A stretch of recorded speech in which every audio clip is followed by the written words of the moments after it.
Konnichiwa, my name is Logan Charles Luna, and I have watched every Yasujiro Ozu movie and Akira Korisawa movie that have been available on streaming over the last year and finishing up in 2024.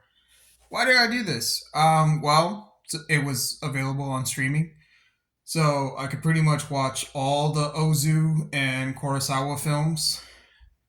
So I did because I feel it's important that if you really like something and you're passionate about it, you need to re-examine it over the years. Same reason I rewatch Cowboy Bebop every other year or every 5 years at least to just truly see if I, with this new different mindset that I've had, because yeah, when I was younger and especially when I was in my early teens, I didn't think I was going to make it past 17 years old.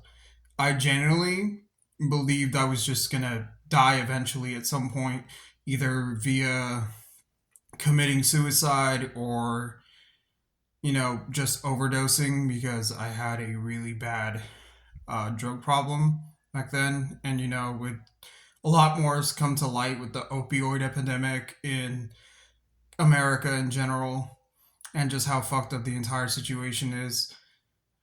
So, yeah, also, I grew up in the ghetto. I grew up in Compton and other places in California and Nevada that are really shitty. And you go to sleep to helicopters, police sirens, and gunfire. And every time it's the 4th of July or the New Year, you kind of plant your feet on the ground and you look around a little bit and you think, okay, I need to tell the difference. Like, this is just fireworks and there needs to be like a light, a flash up in the sky. Or else I'm going to start thinking, oh shit, somebody's shooting at me. And so just now, I'm almost 30 years old. I'm 29 right now. And eventually I will be 30 this year. And I've just been going back and looking through things that I've enjoyed. And definitely, if you've been following my social media, you've seen through my fan arts that a lot of the stuff has popped up, like old tokusatsu shows, Kamen Rider, 1970s Japanese Spider-Man. And so now I've fully completed this journey of going through all the Ozo films. And I started from Dagnit Girl, which is one of Ozu's silent films. And it's like many of his other movies, they were based on plays that got turned into screenplays and he directed into movies. But yeah, from Dagnit Girl, I just went onward through some of his other silent films. And I went through Early Summer, Tokyo Story, Tokyo Twilight, Early Spring, Late Spring, Equinox Flower, Floating Weeds, Late Autumn, End of Summer, and then Autumn Afternoon. And yeah, I think even Early Autumn is one of the movies. Like, he did a lot of movies where it was a season and a time. And that's not the only similarities through a lot of the Ozo films. Ozu definitely also, or whoever was writing these movies, definitely also treated them like a rebuild of his first movie that gained real, like, fame, which I think was Early Spring. And he just kept remaking the exact same movie over and over again to the point where Setsuko Hara, the actress in a lot of his films, like I think she's like in 6 or 7 of them, and she's the main character. She shows up in a lot of them, and it's also the typical Wes Anderson, Christopher Nolan recurring players of several actors that throughout that point in time in Japan, the late 60s, early 50s era, they just kept showing up and reoccurring. And some of them played the same character. However, sometimes they played the same character, like literally the same name, but with a different last name and a different life, essentially. So there would be a lot of recurring things like a parent trying to marry off their only child so that they can move on with their lives. and the child being somewhat hesitant because marriage, especially back then with like arranged marriages, is a very scary thing because you don't know if you like the guy. He's just a good guy that your family wants you to marry. And there's also the aspect of, well, if I go off and get married, what will happen to you? Because I have to do so much and I have to care for you because you're my parent. And it's not like, oh, they're marrying off their young kid. Like every Ozu film that brought this up as the main topic always had someone that was like in their mid to late 20s, and just society itself going around like, hey, it should be time that you get married. Like, you don't want to wait too long. You have worse options the older you get. And it's just this very hesitant moment in a lot of the characters where they don't want to just abandon their parent because for the most part they've had very good relationships with their parent, and it always involves one of their parents died when they were younger, so they definitely have trauma from that and they don't want to lose another parent in a sense. And yeah, just going through all the Ozu films, like some of it felt repetitive and some of it felt like real evolution of it, and it kind of compare it to like the Evangelion rebuilds, where yeah, it's the same characters, but now there's a different take on the characters. Characters react to each other differently, sometimes because they react for the first time against each other, and sometimes just because they have this loop and they've known each other for so long. And so now to like the Akira Kurosawa film side of it, I also rewatched a lot of other samurai movies and movies from Japanese media at the time. So this is the only time I'm going to bring it up, and I want to talk about this because everyone keeps like raving and going, "Oh, bro, you would love Blue Eyed Samurai." I don't. I watched the first episode. Actually, I watched it recommended to me on YouTube because Netflix does that sometimes. They're like, "Hey, you like the first episode? Well, come watch the rest of it on Netflix."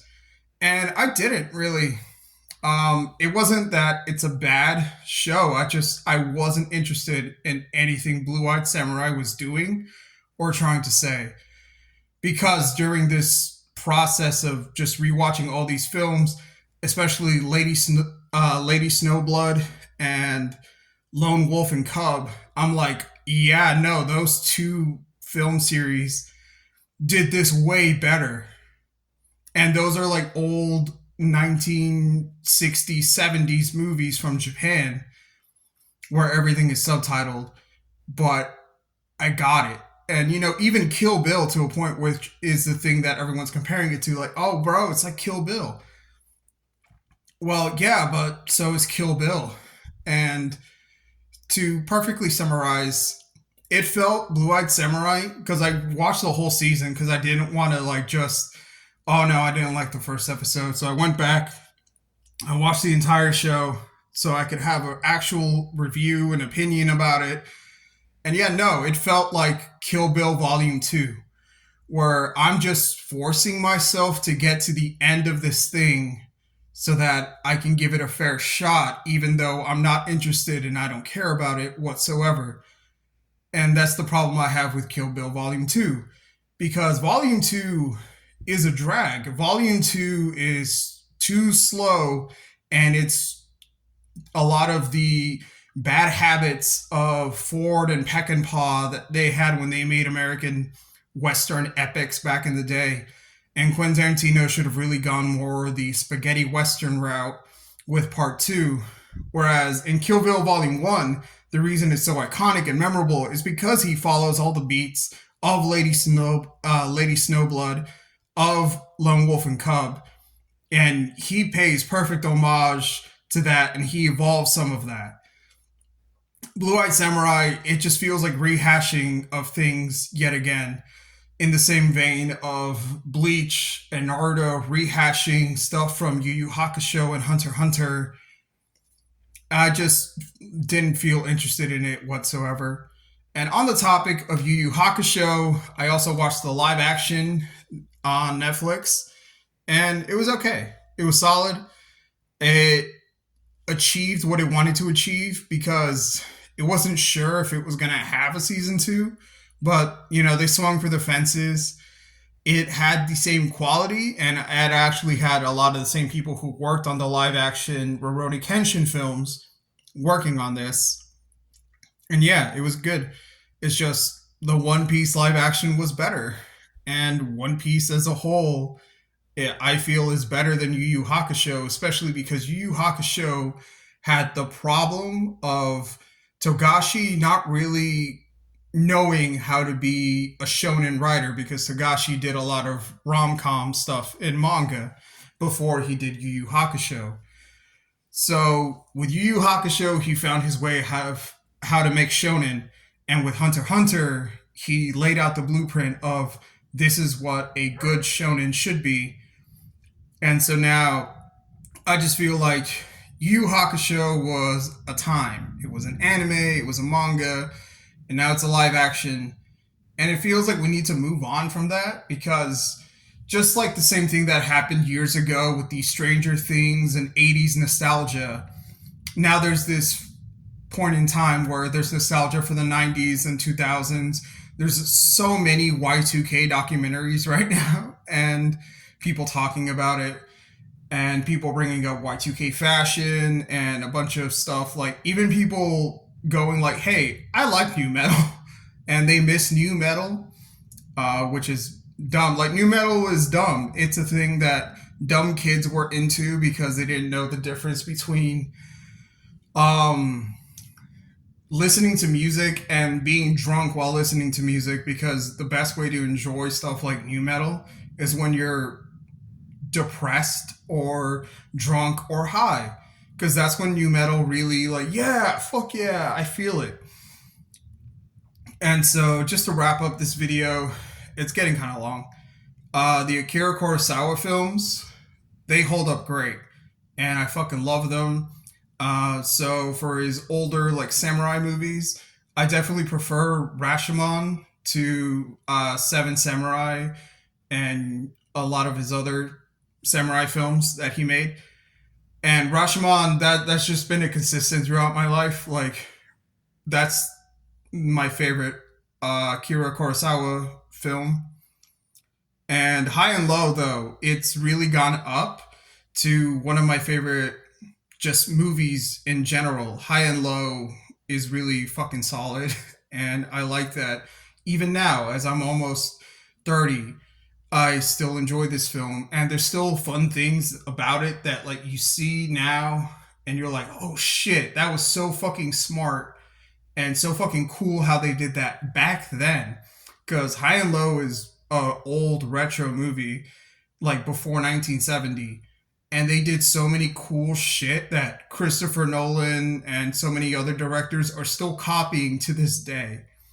And it really just goes to show the difference between stealing something and making it your own, which so many other directors do. Even Quentin Tarantino, he's like one of the most famous. I copied this from an old Asian movie, especially, and now I'm putting it in this movie, and it works, and it's cool. But there's some stuff that, the original is the original for a reason, and it's better. That's why, like, years ago when people New Coke came out and people got mad and they're like, no, I fucking hate this. I want old Coke back. And they didn't bring old Coke back because old Coke had cocaine in it. And yeah, they didn't bring that back, but they tricked people into thinking, hey, it's that same old Coke taste. But legally, it wasn't because they changed it. And so I just feel like there are many directors and fake auteurs because the media and people just want to make them auteurs, even though they're relying on the work of all the teams that help them do this shit. And then there's like the real ones that are like, hey, they were like fucked up people and they did some horrible shit. Like Kubrick and Hitchcock. But then you're like, but fucking shit, it might have been worth it because some of these movies are really fucking good. And on the other hand, now you kind of look back and think a lot of that stuff could have been done if it was just done with good acting and good direction. And it goes back to the I think his name is Laurence Olivier quote, where Dustin Hoffman was tired and exhausted because he was method acting, and he was like, "Yeah, man, I haven't ate, I haven't slept in days."